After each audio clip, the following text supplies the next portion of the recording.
Oi, nós do Grupo 4 vamos apresentar um vídeo documentário sobre a obra O Juramento dos Horácios.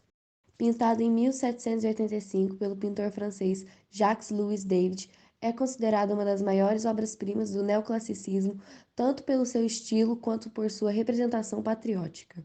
Dentro do seu contexto histórico, é importante destacar que a pintura foi concluída em 1785, um período de intensa agitação política e social na França pré-Revolução Francesa. Nesse momento, a sociedade francesa estava profundamente influenciada pelos ideais iluministas de razão, liberdade e igualdade.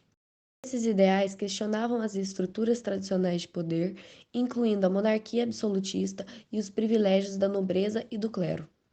Jacques-Louis David, como artista neoclássico, estava comprometido com a representação de temas que evocassem valores morais e cívicos, muitas vezes inspirados na história clássica e na mitologia greco-romana.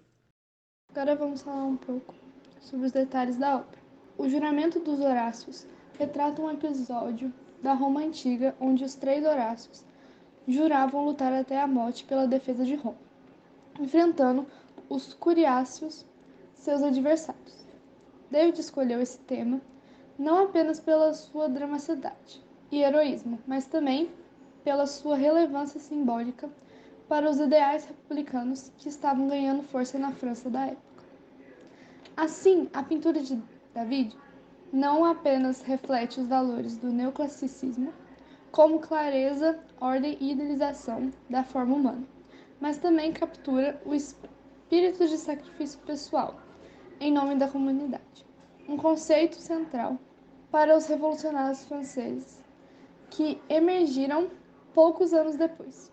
O Juramento dos Horácios tornou-se assim um ícone não apenas da arte neoclássica, mas também do fervor ideológico, que antecedeu a Revolução Francesa de 1789. Agora, para análise da obra, a gente pode perceber que David quebra com as suas regras usuais da composição ao descentralizar os principais personagens em planos diferentes. Ele também ignorou os princípios da academia ao tratar suas cores e pinceladas de uma forma relativamente plana. Bem, a cena ela se passa no interior de um pátio pavimentado de uma residência de moradores romano, sendo o espaço representado fechado e paralelo ao plano da pintura. E o fundo escuro ele faz concentrar toda a atenção dos personagens no primeiro plano. Se notar na pintura de David uma dicotomia característica do neoclassicismo, onde de imediato vemos a presença de dois grupos, os homens à esquerda e as mulheres à direita. Caracterizado por linhas diretrizes, as linhas retas para os homens e as linhas curvas para as mulheres. Assim, as retas dos homens elas são imbuídas de determinação, força, patriotismo, enquanto que as linhas curvas das mulheres elas são caracterizadas pela tristeza e a melancolia por conta da partida de seus familiares. A composição da obra é baseada no número 3. São 3 grupos de personagens escritos nos 3 grupos de arcadas presentes no fundo. À esquerda, os 3 irmãos, no centro o pai e à direita 3 mulheres. Em boa parte das mitologias conhecidas, a simbologia do número 3 tem um significado específico. No cristianismo representa a Santa Trindade, na mitologia grega as 3 irmãs moiras e na mitologia romana as 3 graças. David adotou uma posição triangular para os gêmeos Horácios, representando a força, coragem e principalmente a união do grupo, onde cada um expressa seu espírito de lealdade e patriotismo. O pai no centro também faz parte desse jogo de 3, pois segura as 3 espadas que vai entregar aos seus 3 filhos para lutarem. Simbolicamente, ele é a pátria romana e os filhos o povo. As 3 mulheres da direita e uma criança foram colocadas para dar sequência à composição. Estão visivelmente desoladas com a ideia do combate e do resultado que será decisivamente trágico. David não definiu exatamente quem são as mulheres, pois pode ter retratado a mãe dos 3 Horácios e suas 2 irmãs, ou simplesmente as 3 irmãs.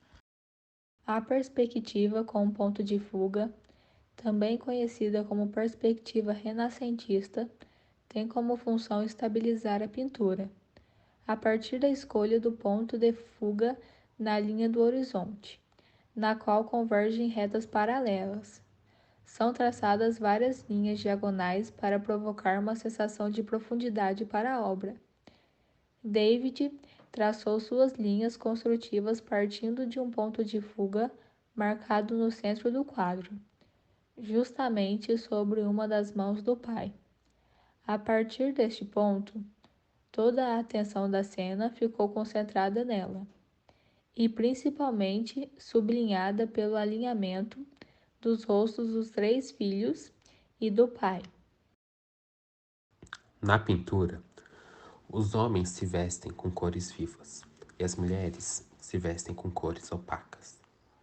A mensagem que David quer passar é de que o grupo dos homens vai defender a causa de Roma, e com um grupo de mulheres, a ideia é relevar os interesses privados de emoções sentimentais e os laços familiares.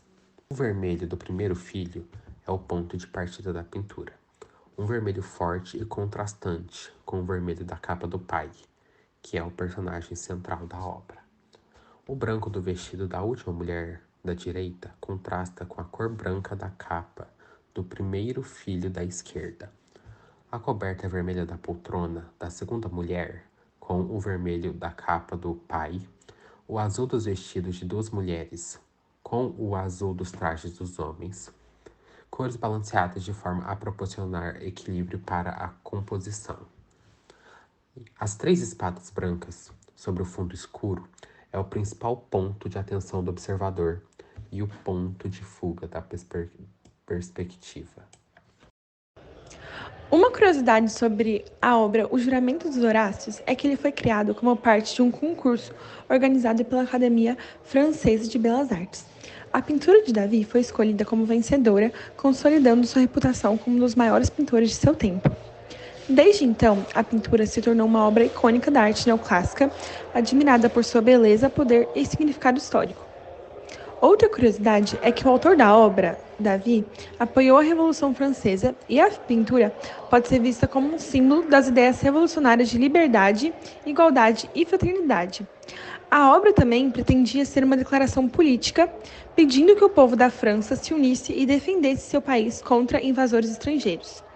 Um terceiro fato curioso é que Jacques Louis David foi nomeado o primeiro pintor de Napoleão Bonaparte I, onde trabalhou por alguns anos e pintou obras notáveis como o quadro Coroação de Napoleão e Josefina, pintado em 1806.